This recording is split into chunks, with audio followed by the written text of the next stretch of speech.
everybody. Welcome back to another episode of the TFD Performance Podcast. We have a little bit of normality today. I'm joined again by one of the OGs, Jordan Sullivan. Welcome back to Australia. Thanks, Loz. Good to be back. Yes, always good to have you back. I mean, I did enjoy doing a couple of eps with Dojo and Jack while you were gone, just to shake things up because, sometimes it can get a little bit stale, hey, when you're just always talking to each other.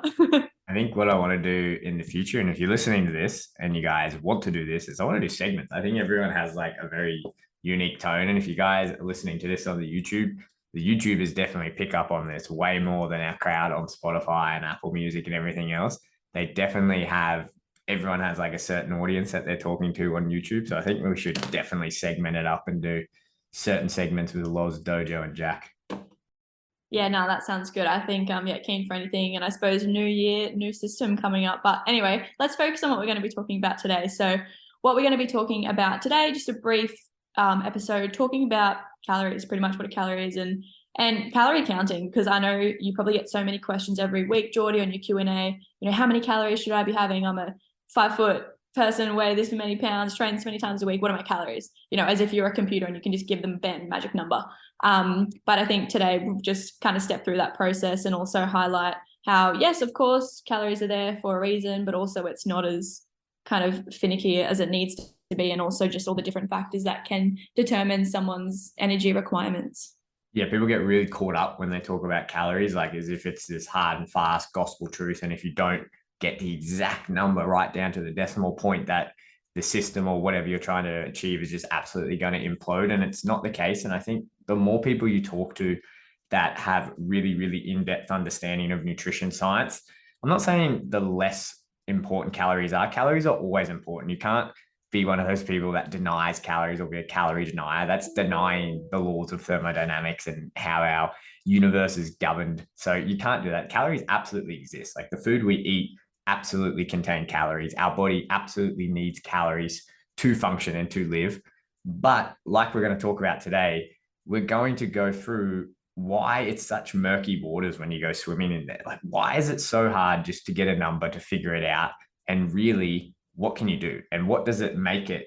Why does it make it so difficult when we try to calculate this? When Loz goes to me, hey, Jordi, how many calories do I need? And I go, oh, maybe this much. And that's probably the best answer that you're going to get until you go and do it. So we'll go through all of that today. I think the best way to start, energy expenditure. Let's talk about what it is and how you actually measure calories, because this is something that a lot of people don't know. A lot of people don't know, how do we actually measure them? Yeah, for sure. And, a calorie, we always think about calorie, diet, food, oh my gosh, this, that, and the other. But the calorie is like a form of energy. So it's a unit of energy. So 1 kilojoule or 1 calorie, it's actually a unit of energy. And obviously in the context of humans, we eat calories or kilojoules because we need energy to survive. And I remember that I think back when I first started up my Instagram, I made this post about energy expenditure. And so many people just think that energy expenditure is what we expend doing exercise. However, when you break it down, we actually expend energy through so many other ways. For example, literally just laying in bed, our body constantly needs energy to function 24/7. And that's what they'll refer to as, basal metabolic rate. And we'll go over that shortly. But I think, if we're talking about energy and human energy expenditure before we kind of measure before we measure our energy expenditure, it's important to understand that it's not just the energy that we burn during exercise. That is one component, but the largest component of energy that we burn is just from our body at rest, in terms of using energy every second of the day to stay alive. We've also got things such as thermic effect of food. So especially with protein, our body does use a little bit of energy to digest it. We've got non-exercise activity thermogenesis. So that doesn't necessarily mean exercise from going for a run. It could be calories burned from going for a walk or just walking over to the fridge, or, whatever you're doing in your free time that isn't necessarily a sport. So we do have different avenues of energy expenditure, and, you don't have to count your calories. That's not what this episode is about, but it's just helping you to have a better understanding of, okay, what is a calorie? How are we burning them? Where are all of this energy going? But, in terms of how do we measure energy expenditure, it can be determined a few different ways. So we've got one in a lab via calorimetry. I think I always say that wrong ever since university, or through predictive equations, that we're going to go through both of those. So one way that we can measure energy expenditure is through direct calorimetry. And that ultimately uses a big box, really, where the human sits in there and it measures the heat produced by the body. However, this obviously isn't accessible or realistic or financially accessible for most people because it's time consuming. I mean, I don't know personally anyone that's ever done it, but of course that's where we're going to get the most accurate example of how many calories someone burns. However, what commonly is done, because it's more accessible, is we use a variety of different predictive equations, which we'll talk about. I think two things I want to touch on real quickly before we get going. Yeah, the direct calorimetry is extremely sophisticated and complex. I remember seeing it at university. I think I was must have been my undergrad. I don't think I saw this in my master. It would have been my undergrad, where they were doing it with rats and mice. And so obviously to keep a human in a box, you probably need a pretty big box, like the size of my office, right? And you're pretty much measuring all of the gases that come in and out, because when we breathe and we metabolize in our body, we breathe in oxygen, we breathe out certain gases in a predictable fashion. And by measuring the amount of those gases, we can get a good understanding of how much energy we burnt in that amount of time. Very, very difficult to do with humans. It can be done. Like it is absolutely can be done. You see it a lot in more like rodent studies, because obviously it's a smaller box and you can control it a lot more. It's very labor intensive, and you're probably never ever going to practically ever be able to do it. Like it's so expensive and just not accessible. What is really accessible are these predictive equations that use that information from the data we get from this indirect calorimetry, and they use that to extrapolate predictive equations we can use for certain populations, say for males or females. And we use other indications such as height, weight, some of them use body composition to try and get a better estimate based on these things. And just before I move on, I want to make the note that we're talking about energy in terms of calories. You'll also hear it called kilojoules. And a lot when we go through university, we're always taught in kilojoules. Calories, kilojoules are very interchangeable. If you're in engineering, you always talk, or physics or whatever, you always talk in terms of kilojoules or joules in energy. So when we're talking about all of this, it's just a unit of energy. So that's very, very important.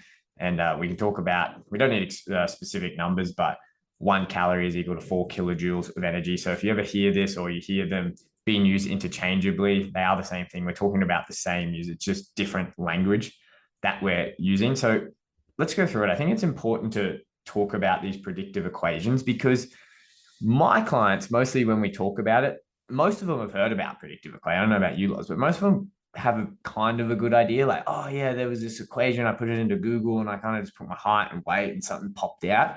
But understanding what is breaking down into those equations is important. And then, okay, like let's go through and look at this, because I personally have a way that's far easier that we'll discuss at the end of the podcast. And I'll discuss why I like it. But let's go through these equations, a few of the popular ones that you'll see when you slap in how many calories do I need into Dr. Google.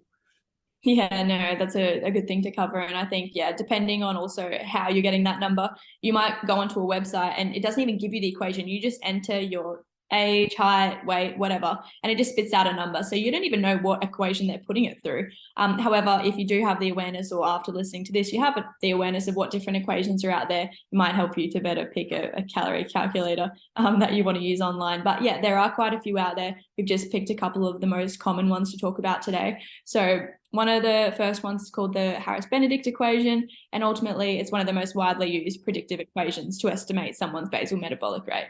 And this equation generally takes into consideration common measures such as age, body weight, height. However, it doesn't obviously factor in someone's race or body composition. So that's a huge one, especially for us working with athletes. Body composition can really heavily influence someone's energy expenditure, because fat-free mass, so things such as muscle, is a lot more energetic than, say, fat. And, people always say, oh, 1 kilo of fat weighs more than a kilo of muscle, but a kilo of something is the same as a kilo of something else. Can't change that. But a kilo of muscle is going to be a lot more it requires a lot more energy to sustain life than a kilo of fat. So someone's body composition can largely influence what their basal metabolic rate might be. And some of these equations, such as the Harris-Benedict equation, doesn't take into account body composition. So as such, it's not a very accurate indicator for athletes, and also for obese individuals as well. Yeah, it's a very similar train of thought when we look at BMI, right? Like BMI, you can get into some pretty heated debates about the usefulness of BMI, but it's the same argument, right? It's the same argument where you're using two measures, your height and weight, to try and get a predictive outcome of someone's health that doesn't take into account all these other things. So, and we all know, like we work with athletes, and you always see the big meathead guys in the gym who, you know, absolutely next to no body fat, and they probably are quite healthy. You can be like that and not be healthy, but there are a lot of guys that are healthy, but their BMI will be huge. And you're like, well, that doesn't really work out. And that's really the biggest criticism of the Harris Benedict. It just doesn't take into account that body composition. So when you're in the world we work in with athletes, it's always a bit like, oh yeah, how appropriate is this thing? Definitely, yeah. And I suppose the next two that I'm going to mention are along the similar lines in terms of they also don't account for body composition. But another one is called the Mifflin-St. Not sure how you pronounce that. Not sure what nationality that is. I'm not sure. But anyway, this equation is used more so in obese populations. However, it's still generally accurate in non-obese populations, but that's just a slightly different equation that's used for heavier individuals. We've also got the Schofield equation, which again used for measuring BMI in adults, and this has different equations based on the ages, so varying from 18 to 30 years of age, 30 to 60, and then over 60. So not that we should necessarily be telling our kids how many calories to have, but the Schofield equation isn't typically used on adolescents as it's built for adults. But I suppose that brings us to the Cunningham equation, which for our population or our target audience mostly is a little bit more applicable, because this one does actually factor in fat-free mass. So whereas the other ones don't really take into account body composition, the Cunningham equation does consider fat-free mass, so lean mass, pretty much any mass in the body that isn't fat. So that's bones, water, organs, muscle, all those types of things. And yeah, I think this is probably one of the most applicable. What do you think, Jordi? Yeah, I'm a big fan of the Cunningham equation. I do have a lot of bias because of what we do, you know, in combat sports, especially. And a lot of my mentors that have helped me develop my practice over the years, people like Dr. Carl Langan-Evans, they wrote, you know, the marquee paper in this Sport Make Your Weight in Combat Sports back in 2011, and they referenced the Cunningham equation in that, you know, continuously. So I've always used that in my practice. And, you know, we further have used the Cunningham equation when we're looking at things like low energy availability, and we're trying to find out states of metabolism. What I mean by that is when we say hypometabolic or hyper, if you've got a lower metabolism than the population average, we usually use things like the Cunningham equation, especially with athletes, because it's a bit more designed for catering to athletic populations because it considers our body composition. So I'm a big fan of the Cunningham equation. The obvious downside to the Cunningham is that you have to be able to access something to tell you what your body composition is, which in reality isn't always that easy. I think we can kind of laugh at that, where we sit from in our little seat of privilege and, you know, our world, where we can go down to a gym and even get a body scan, or we can get a pretty, you know, sophisticated DEXA, or find someone who can do body caliper analysis on us. But, you know, I've worked with lots of people in Thailand where none of that is accessible. That's just not accessible at all. So it's like, well, what do you do with those guys? That's where the Cunningham equation has its downsides. Yeah, definitely. And all equations, they all have their downsides, and, you know, none of them are accurate, or none of them are going to be able to give you that perfect number. All of these things are simply, you know, giving you a guide. And that's why they're called predictive or estimations. However, yeah, you're so true in terms of, okay, well, that's great, but how do I measure my fat-free mass? Because, you know, some people maybe have those bathroom scales that will tell you, you know, what their body composition is. But again, then it's like, okay, how accurate are these measurements? We could probably do an episode, Jordi, on, you know, the different types of body composition analysis tools. Could be a good one, because again, you know, same as the calculations are never 100% accurate, neither are those different types of body composition methods. So again, just reiterating that these are obviously just providing a general kind of ballpark figure. But yeah, again, I think something that none of these take into account is also things such as your metabolism, or, you know, maybe medical conditions, your genetics, race, all of those types of things as well, because as we're aware, all of those can greatly influence our body composition or our metabolism. And, you know, it's so true with that quote or that saying that says, you know, if 100 people ate the exact same and followed the exact same exercise program, they would all look and all weigh different to each other. And that's because we all respond differently to different stimulus. So yeah, obviously all of these equations, great to give you a bit of a ballpark figure, but, you know, they don't take into account those deeper things that we can't quite measure or input into a calculation. Yeah, and that's the point we want to hammer home here, right? Is that when we get people coming to us and they say, you know what, how many calories do I eat? Loz, how many calories do I eat? Jordi, I've been trying all these things. I just can't get it right. Give me my calories. Bang on, I want my calories. It's like, we don't know. Like, we don't know unless you have access to someone who can do, direct caliometry and we can go see that. But what we can do is we can use these predictive equations. We can pick the predictive equation that we think best suits you and your lifestyle and everything else. And then we can get, like Loz said, a ballpark figure. We can get a ballpark figure, and then we're going to have to try that figure out in the real world and see how your body responds and then make adjustments to it. And I think that's a pill that a lot of people don't like to swallow. And I can completely understand it. I can completely understand, especially when I was a younger practitioner and I didn't have the experience that I have today, where you've seen, thousands and thousands and thousands of different clients where you can look at them and you can talk to them and you can understand their body and understand their metabolism and look at their body composition and go, I know exactly what equation is going to work for you. And I'm very, very confident that that number that we just got from that equation is pretty accurate. And if you eat that, you either maintain, put on, or lose weight. It's very frustrating when you don't have that bank of knowledge in the back of your head. So I very, very, very, very, very much sympathize with people who get incredibly frustrated with it. But the fact of the matter is that's the reality. The reality is that that's a ballpark figure and it may not work for you. And the other thing that other people don't like to hear is that when we talk about our calories, it's really a sliding scale. It's a sliding scale, and we'll talk about one of the biggest things that influences scale, which is your daily activity, is that your maintenance calories may be set here, but your calorie needs for a day will alter depending on what you're doing. It'll drastically alter. So one day you may need to eat X amount of calories, but the next day you may need to have 400 or 500 more based on what you're doing. And then this is where it gets even more complicated because you go, oh, okay, cool. I'm quite an active guy. Most people listening to this are going to go, oh, I work out once or maybe even twice a day, most days of the week. How do I take that into account? And then you can really see how this gets messy and these waters get really murky when we talk about factoring in that activity into these equations.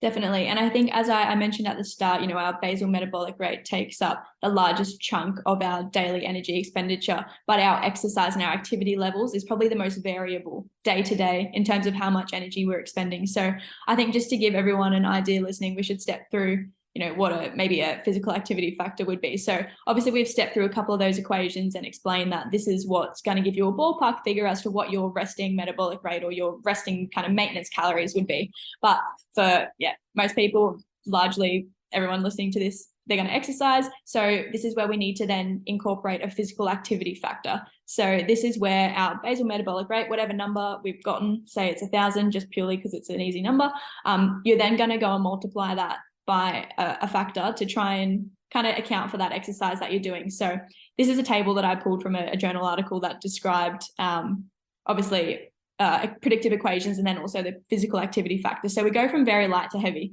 So as an example of what very light activity factor would be is seated and standing activities, office work, driving, cooking, no vigorous activity. So then we're going to times our metabolic rate by 1.2 to 1.3.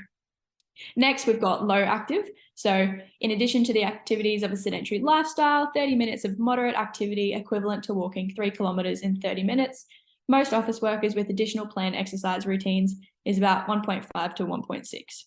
And then we're moving up to active. So in addition to the activities of a low active lifestyle, an additional 3 hours of activities such as cycling 16 to 19 kilometers, very specific, an hour, or walking 7Ks an hour, up to about 1.6 to 1.7 times that BMR. And then we've got heavy activities. So this is planned vigorous activities, physical labor, full-time athletes, hard labor professions, such as tradesmen, is up to about a 1.9 to 2.1. So depending on where you look, these physical activity factors do vary slightly. However, that's just purely to give you an idea of what the different categories of activity would be. And I think you kind of alluded to it earlier, Jordi, you might train once a day or twice a day every day, which is awesome. But if you're just sitting at a desk doing absolutely nothing for the rest of the day, it's not like you've necessarily got a super heavy, energy output. Of course, all of these things within reason and totally individualized, but it is a bit of a refresher in terms of, okay, yep, I sit at a desk job, blah, blah, blah, all the time. But hey, I go for a 30-minute jog every day. You're probably actually a bit lighter on the activity level than you would think, or maybe the other opposite end of the spectrum, you think it doesn't it doesn't contribute at all to your energy expenditure, but it is still additional exercise to our basic metabolic needs. Yeah, and I think as Loz is talking this through, so as she's gone through all of these things, the way that these physical activity factors or physical activity levels whatever you want to call them, work is that you use one of the predictive equations, bang, you get that, say 1800 calories, and then you multiply that by whatever category you think fits your lifestyle best. So if you think you're very light, low active, active, or heavy, if you're very light, you'll times it by 1.2 to 1.3. Low active, you times it by 1.5, 1.6. Active, 1.6 to 1.7. Heavy, 1.9 to 2.1. And then so you take that baseline 1800 and times it by whatever number you think fits. And if you're listening to this and you're sitting there and you're thinking, what the F, like this sounds so confusing. This sounds very, very out there and very non-specific. You are absolutely right. Like you are absolutely 100,000% right. This is why it's so difficult. This is why it's so difficult to get your calories bang on. Okay, first time, if you don't have all that experience like I was talking about, and you're trying to do it with, Google and these online calculators and using physical activity factors, and then you get a number and then you go try and use it in real life and it doesn't work, you can see why, because there's just so much ambiguity in every step of this process. Does the predictive equation I'm using even suit me? Is that the best one for me? Is that number even accurate? So is my baseline that I'm starting here, is that accurate? And then if I'm trying to figure out with my activity level, have I picked the right group? Have I timed it by too much, too little? There's just so much room for error here. And I can completely sympathize with why it's so frustrating. Definitely. And I think calorie calculating or estimating your calories, whatever, it's as simple or as complicated as you make it. And as much as I love being a dietitian and I love, part of me does love, when I'm at a social occasion and someone asks me a question, something funny. I love answering those questions, but something that I hate is when someone says, oh yeah, you're a dietitian, how many calories should I have? Because I just think, there's so many other things as well that we should be focusing on before we just talk about calories. Because if you want to really go about talking about estimating your requirements, it's not just about your total calories, but then it's about your protein and your fat and your carbohydrate intake as well. So it's like some people, I think, that want to know this data are so hyper fixed on just meeting that calorie number. They don't really care what their diet consists of. They just need to hit that number. And, that's not what we're about here is, it's not always about just eating food for the calorie content. Obviously, food is so much more than just the calories that's in it. But for a lot of people, being able to track their calories or to have something to go off is a really helpful technique for them to stay on track or to reach their goals. But as you just said, Jordi, this whole thing is quite confusing and it can be really hard to do it on your own because you got different calculators, different websites everywhere. You got different people telling you different things. And I think if you're struggling and it's all too much, you just need a dietitian that can help you with that and do it for you. But yeah, I'm grateful that I'm past those days of wanting to know how many calories I also eat in a day because it's exhausting. Yeah, it absolutely is. But I know the people listening to this are going to be rocking back and forth in their chair and being like, all right, like, where's the punchline? Tell me how much I eat. So I'm going to give you a number, and I'm not going to give you a number from any of those equations because I have ripped my hair out for years and years and years trying to figure out which one's the best. I will stand by the Cunningham equation. I do like that, but I appreciate it's not always accessible to everyone. So an equation that I came up with, and came from when I used to work on the oncology ward when I was a master's student, is that we had what was called a hypermetabolic equation. And it was very, very simple because we used it because we just needed a quick calculation to work out how much to give our palliative care patients. Obviously, time is of the essence with those guys. And I found that this works really well with an athletic population, and it usually overestimates a little bit. And I'd always prefer to overestimate the calories that you need rather than underestimate it. And it's super, super simple. And all it is that you take your body weight and you times it by either 125 kilojoules, if that's the system you're working in, or 31.25 calories. And that gives you your basic. That gives your basic baseline calories there. So if you're listening to this, do it. And I found that it's pretty consistent with all of the other ones. It's just way less messing around. It's a super simple equation. Yeah, and there's a few other things that I can do, and I'll do another podcast where we talk about you can just use that and use different numbers to account for your activity levels. But as your baseline, take your weight in kilograms. So take your weight in kilograms, kgs, times it by 31.25, and use that as your baseline amount of calories. Now, obviously, if you're an active person, you're going to have to eat more to account for all of the activity, but just use that. I would even encourage you, spend a day or two eating at that number. You're obviously going to be in a deficit if you're training, and then you'll feel like, and you go, oh man, like I feel quite crap today. And that's completely normal because you're in a deficit. So bump up that number by 500 calories. How do you feel that next day? Bump it up by another 500. Oh, I actually feel all right. You know what? I feel pretty good at training. I'm not too lethargic throughout the day. You'll probably then getting close to what we call your maintenance zone. And that's the only other thing that I want to mention before we keep chewing everyone's ear off, is that you have zones for these. You have a deficit zone. It's not a hard, fast number that you eat 1,700 calories, you're going to lose weight. In reality, it could be between 1,600 and 1,800, you'll lose weight. Same with your maintenance. Could be between 1,800 and 2,000. And being in a surplus could be between 1,900, 2,200. You just need to play the long game, trial and error. And this is where, tracking your calories, as much as we're not a big fan of it, it is useful. You can learn to understand what's in your food. You can figure out, okay, my maintenance zone is between 2,000 and 2,200 calories. And I feel pretty good there. So next time I want to go on a deficit, I'll just drop down into 1,900 calories. Or when I, watch some bodybuilding show and I want to get super, meated up, I'm going to go to 2,500 calories and see how I feel. But that, if you take anything away and you want to figure out how you work out your calories, start there. Start at that baseline and then have a play around with it. And there you have it, the Jordan Sullivan equation that is not yet included in any journal article. Yeah, and I have put that thing up on Instagram and everyone was asking me. There's actually a bit more to that. I've actually done quite a bit of deductive maths to see if that plays out. And it does work out pretty closely to a lot of the other predictive equations. Obviously, if you're, like Loz said, if you're a serious athlete and you say you got to make weight, I probably wouldn't recommend just playing the guesswork and wasting weeks and weeks, if not months, figuring out where these zones are.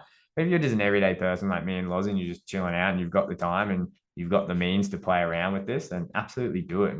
Or like Loz said, if you want to save the time and hassle, really, that's why you go and pay for a dietitian. That's what you do us, because we have these banks of knowledge where we've literally seen thousands and thousands of different athletes.